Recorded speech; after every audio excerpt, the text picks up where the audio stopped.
मन मंदिरा गजर भक्तीचा.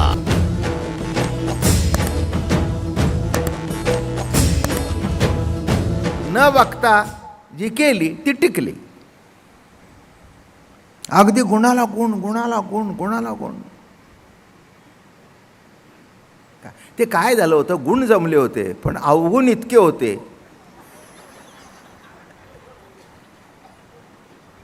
पत्रिका फक्त 36 गुण दाखवते पण त्याच्याबरोबरचे 36 अवगुण कुठे दाखवते. तुम्ही विचारा कोणातरी ज्योतिषाला, बुवा ह्याच्यात गुण दिसतात पण ह्याच्या सापेक्ष जर अवगुण असले तर पुढे काय. नाही गुण जमले ठीक आहे, नाही गुण जमले ठीक आहे, आपण पुढे अवगुण इतके आहेत की ते गुण सगळे मागे सरून जातात. म्हणून या ठिकाणी म्हणाले, झाला स्वेच्छा त्याच्या मनाला येईल तो विधी. ज्ञानोबारांनी तो बोले ते स्तवन, तो करी ते तुली पूजा, तो कल्पी तो जप माझा, असे तेच कपित ध्वजा समाधी माझी. तो मनात कल्पना करेल तो माझा जप, तो हाताने जे कर्म करेल ती माझी पूजा. तो कल्पी तो जप माझा, नवे नवे तो मूर्तिमंत माझी समाधी आहे. त्याला निराळी समाधी लावण्याची गरज नाही, कारण तो त्या अवस्थेमध्ये आहे. एक सहज बोलता बोलता गोष्ट आठवली म्हणून सांगतो. रघुगण राजा आणि जडभरत. तेव्हा तो जडभरत राजा भारणी गर्भा गेला वगैरे वगैरे वगैरे पुढच्या जन्मामध्ये. आणि रघुगण राजा बाहेर निघाला होता तेव्हा त्याला पालखीला एक भोई कमी पडला, कोणतरी आजारी झाला म्हणून आला नाही. आणि हा मग रघुगण राजाचे तिथे हा जडभरत राजा बसला होता भिकाऱ्यासारखा, असा चांगला होता अंगाने दष्टपुष्ट. ते म्हणले, ते बघा बसले ते घ्या.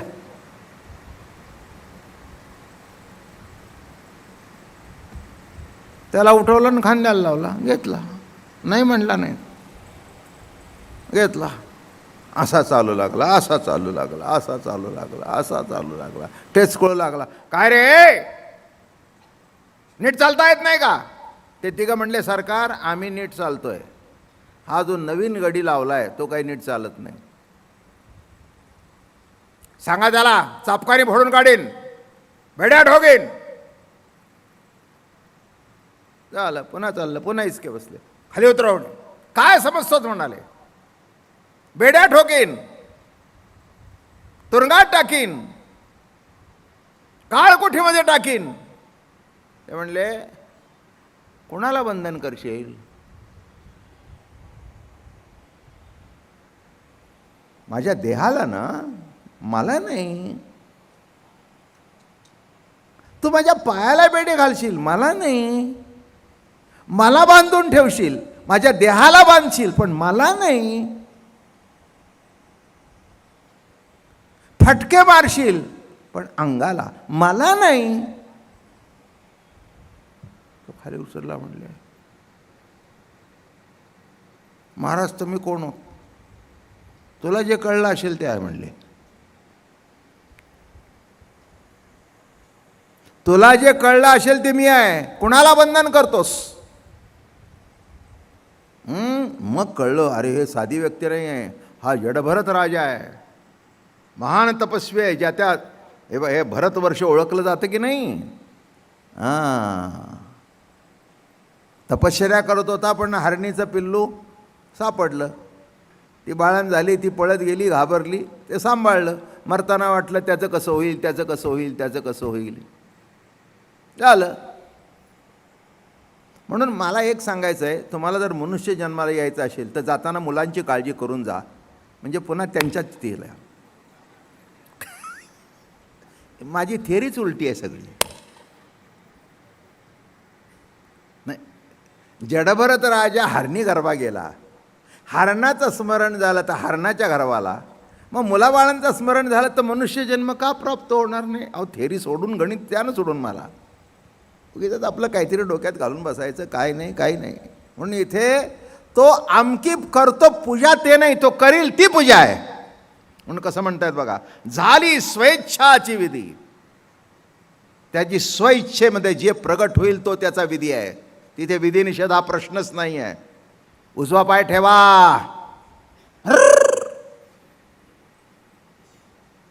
दिवा विजला. हे काहीतरी ओवाळताना बिळताना की नाही, आता हवा येते, हवाला कुठे माहिती आहे तू भावाला ओळते का नवऱ्याला ओळते. हवा आली विजलं. तुझं तर पेटलेलं आहे ना, आणि ज्याला ओळते त्याचंही पेटलेलं आहे. उगीच ते दिव्यावरून ना, दिवा हल्लान बिल्लान म्हणजे असं काही नाही. त्या दिव्यावर काही तुमचा दिवा लागायचा नाही. दिवा विजला आणि दिवा पेटला हे ज्याला कळलं तो दिवा आहेच की नाही का. नवे हा उजळीला सवेची माळला, आत्मतेजे केला उदो नित्य. नवल हा प्रकाश, काय अभंग आहे बघा. नवल हा प्रकाश, प्रकाशा वेगळा, झाकिली आहे डोळा पुढे दिसे. चला सगळेजण डोळे बंद करा. बाबा महाराज दिसत आहेत की नाही बघा. करा डोळे बंद. बरोबर आहे ना. मग बंद करून सुद्धा जर बाबा महाराज दिसतात तर ते कोणत्या डोळ्यांनी दिसतात. नवल हा प्रकाश, प्रकाशा वेगळा, झाकिली आहे डोळा पुढे दिसे. नवे हा उजळीला, सवेची मावळीला, आत्मतेजे केला उदो नित्य. ढवळाना काळा, पिवळाना जांभळा, जीवीचिया जीवन कळा प्रकाशितो. हा ढवळा नाही, काळा नाही, पिवळा नाही, जांभळा नाही. काही काही माणसं कागदाला छिद्र करतात आणि त्याच्यातून निळा प्रकाश बघतात. आणि मग त्याला विचार, दिसला दिसला आत्मा दिसला, आत्मा दिसला. इथला तिथे कसा दिसला. मग इथला तर तिथे गेला तर इथलं काय झालं. जेवढी नाटकात नाटकं नसतील तेवढी परमार्थात नाटकं आहेत. आलं का लक्षात. एवढी परमार्थात नाटकं आहेत. कोणी काही सांगावं. म्हणून एक लक्षात ठेवा, माझ्या वर्णात सुद्धा विश्वास ठेवायची काही गरज नाही आहे. विश्वास ठेवायचा असेल तर ज्ञानोबा तुकोबाच्या शब्दावर विश्वास ठेवा. ते सांगतील तसं चाला, बाकीच्या सगळ्यांना बाजूला काढा, माझ्या सकट बाजूला काढा. ते एवढे तत्व, हे सगळी लक्षणं त्यांना लागू आहेत. जी लक्षणं ते वर्णन करतायत ही सगळी लक्षणं त्यांना लागू आहेत. आणि लागू असून सांगतायत. काय माहिती आहे का, लागू असून काही गैरलागू सांगत नाहीत. हरिमुखे म्हणा, हरिमुखे म्हणा, पुण्याची गणना कोण करी. असोनी संसारी जिव्हे वेगू करी, वेदशास्त्र भारी बाह्या सदा. ज्ञानदेव म्हणे व्यासाची आखुणे, द्वारकेचे राणे पांडवा घरी. कशामुळे. हरिमुखे म्हणा, हरिमुखे म्हणा, पुण्याची गणना कोण करी. काय सांगतायत. शेवट काय आला. एवढं सर्व असून सार नामावर आलं हे लक्षात घ्या. म्हणून मी का तुम्ही सोडून द्या सगळे बाजूला. माझ्या दृष्टिकोनातून ज्ञानोबा तुकोबा एवढे कलियुगात दुसरे मोठे संत झाले नाहीत. सगळे जे संत झाले त्यांच्याकडे गेल्यानंतर आमचा व्यापार चांगला जातो. माझं बोलणं कळलं का. दर्शनाला जाण्यापूर्वी नवरा बायकोच भांडण होतं, तिकडून जाऊन आल्यानंतर समेट झाला. म्हणून अशा कारणास्तव ती भाग निराळा आहे. त्याच्याबद्दल मला काही बोलायचं नाही. ज्ञानोबा तुकोबा याच्याकरता नाहीच आहेत. बरं का. चला एक दृष्टांत आठवला सांगतो. एक मनुष्य वैद्याकडे गेला. गेल्याबरोबर वैद्य साहेब, ओ डॉक्टर म्हणा, माझे पाय दुखतात, पायात गोळे येतात, गुडघा दुखतो, कंबर दुखतं, डोकं दुखतं, रात्री अंगात कसकस होते, ताट आलं तर नकोसं वाटतं, भूक लागत नाही, झोप लागत नाही. ठीक आहे.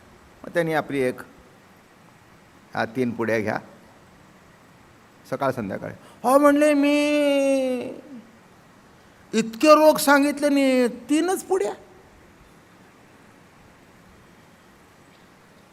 मला वाटलं होतं प्रत्येकाकरता एक एक गोळी द्याल, डोक्याकरता एक, पायाकरता एक, हां टाचेकरता एक, केस दुखतात म्हणून अजून 4थी गोळी. आता काय सांगायचं. ते म्हणले गड्या तुझ्या लक्षात येत नाही, हे ज्याच्यामुळे आहे ते एक बरं केलं की बाकीचं सगळं बरं होईल. कळलं का? हे ज्याच्यामुळे घडतंय ते मला कळलंय. ते बरं झालं की पाय दुखायचे नक्की ना, एवढ्यावर औषध नको ना. मग त्या गोळ्या 8 दिवस घेतल्या.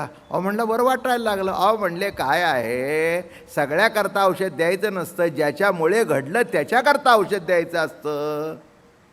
तो रोग तुमच्या पोटात आहे, तो बरा झाल्यानंतर मग भूक लागली, झोप लागली, सगळं सुधारलं.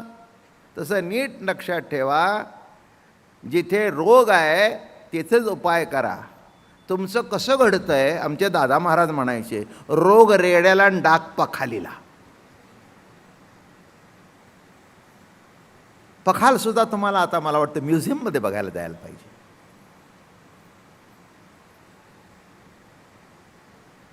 रेड्यावर पखाल टाकायची म्हणजे काय, चांबड्याच्या 2 पिशव्या बरं का, अशा त्याच्या आकाराच्या, आणि पुढे तोंड असायचं आणि ते पुढे दुमडून असं ते बांधायचं. आणि ते कोळी ते पाणी भरायचे घराघरामध्ये, किंवा बिल्डिंगचे काम असताना भिस्ती असायचे बघा, ते पखाल घ्यायचे. म्हणून काय झालं, फार सुंदर मजेशीर गोष्ट आहे. आणि घडता घडता घडता त्या रेड्याला शिंका येऊ लागल्या, शिंक करू लागली. काय म्हणजे काय, तुम्ही माणसाला सर्दी होती त्या रेड्याला सर्दी होत नाही का? अहो 24 तास पाठीवर गार पाणी न्यायचं, थंडीतसुद्धा घेऊन जायचं पाणी, त्याला काय व्हायचं, ते शिंकायला लागलं. बरं काय, रेडा शिंकला म्हणजे तो मालकसुद्धा हादरायचा ना. ते काय, तो मालकसुद्धा हादरायचा. मग शेवटी एका गावातल्या व्हेटरनरी डॉक्टरकडे घेऊन गेले त्याला. वैदू, काय कोळी महाराज कसे काय आले आज तुम्ही? अहो म्हणले रेड्याला सर्दी झाली. असं होय, कशामुळे झाली? कारणाच शिरा. याचं कारण काय? तर म्हणले कारण काय, सरळ आहे. जवळजवळ दिवसातून 12 तास त्याच्या पाठीवर पखाल असते. थंडीचे दिवस आहेत, गार पाणी न्यायचं. असं होय, बरोबर बरोबर सांगितलं. असं करा, त्या पखालीला अशी सळई तापवा आणि 4-4, 5-5 डाग दोन्ही बाजूला द्या.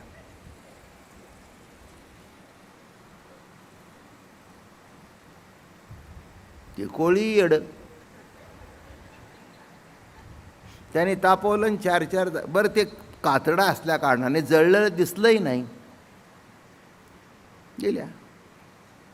अहो ती पखाल घातलीवर, पाणी घातल्याबरोबर एवढं कारंज सुरू झालं दोन्ही बाजूनी.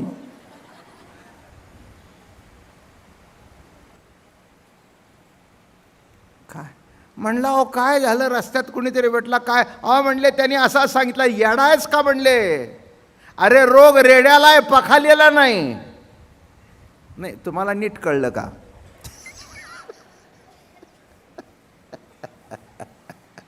तसं उगीच डोळे झाकताय, मांड्या घालून बसताय, पद्मासन घालताय, श्वास घेताय, देहाला दंड करताय. तिथे काय होणार आहे? रोग रेड्याला आणि डाग पखालीला. नको ते उद्योग करताय. एवढी औषधी घेऊन काही उपयोग होणार नाही.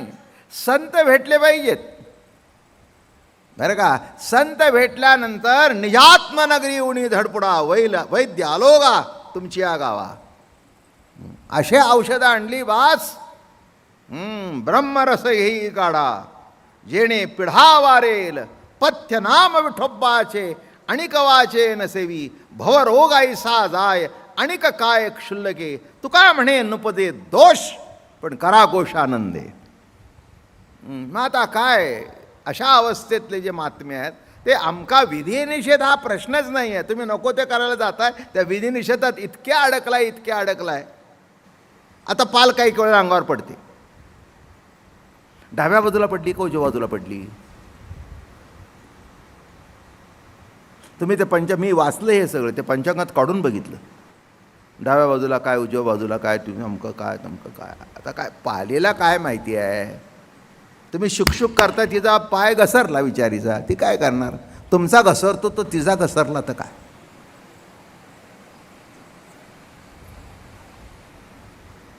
बरोबर आहे ना. आणि तिथं उलटी चालते हो. तुम्ही बघा, गंमत बघा ना. असं चालणं नाही राहिलं, असं उलटं चालणं म्हणजे काय देवाची किमी आहे ती. डावा डोळा लावला, उजवा डोळा लावला. माझा मधी लवत होता. आपल्याला सगळं उघडं, आपलं काय विचार. आईसाहेबाला म्हटलं माझा डावा डोळा लावतोय, ती म्हणते शुभास्त म्हटलं. आणि तिने मला प्रमाण सांगितलं, डावा डोळा लवे उजवी स्फुरत से बाही. झालं. आणि हे वारीच्या अगोदर डोळतं 100-101 वारी उत्तम झाली.